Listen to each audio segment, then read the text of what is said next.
দেখেন 5ই আগস্টের পরে ইসলামিক দলগুলি আমরা সবাই সম্মিলিতভাবে ইসলামকে ক্ষমতায় নেওয়ার চেষ্টা করছিলাম, যে ইসলাম যেন ক্ষমতায় যায়। ইসলাম আসবেন, ক্ষমতায় যায়নি।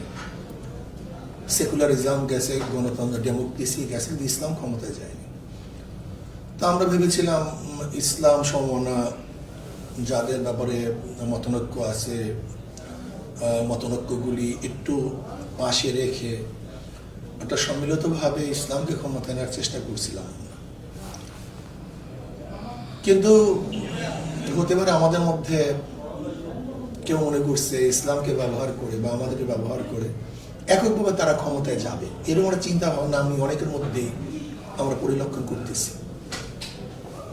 এর জন্য তারা ভাবছে যে আমরা এককভাবে বিজয় হব, আমরা এককভাবে সিট পাবো। যদি আমরা এককভাবে সিট পাই তাহলে শরীফদেরকে সিট ছেড়ে লাভ থাকি, এরকম হয়তো অনেকটা ভাব তাদের মধ্যে চলে আসছে।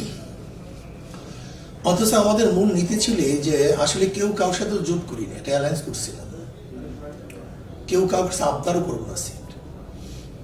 আমরা সম্মিলিতভাবে যতগুলি দল থাকবো তারা অবজারভেশন করবে, তারা মনিটরিং করবে, যেখানে যার অবস্থান ভালো, সংখ্যা না সেখানেই সে নির্বাচন করবে, সংখ্যা হিসাবে না যে এত সিট অমুকের এত তা না, যে যেখানে ভালো অবস্থানে আছে।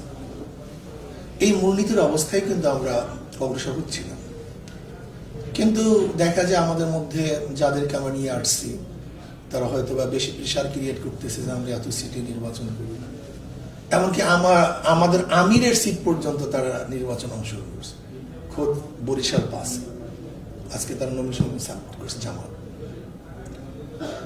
যেখানে দেখা যায় অন্যান্য এই যে এলডিপির যে আমাদের এখানে আসছে তার সিটি গিয়ে আমি নমিনেশন সাবমিট করবো।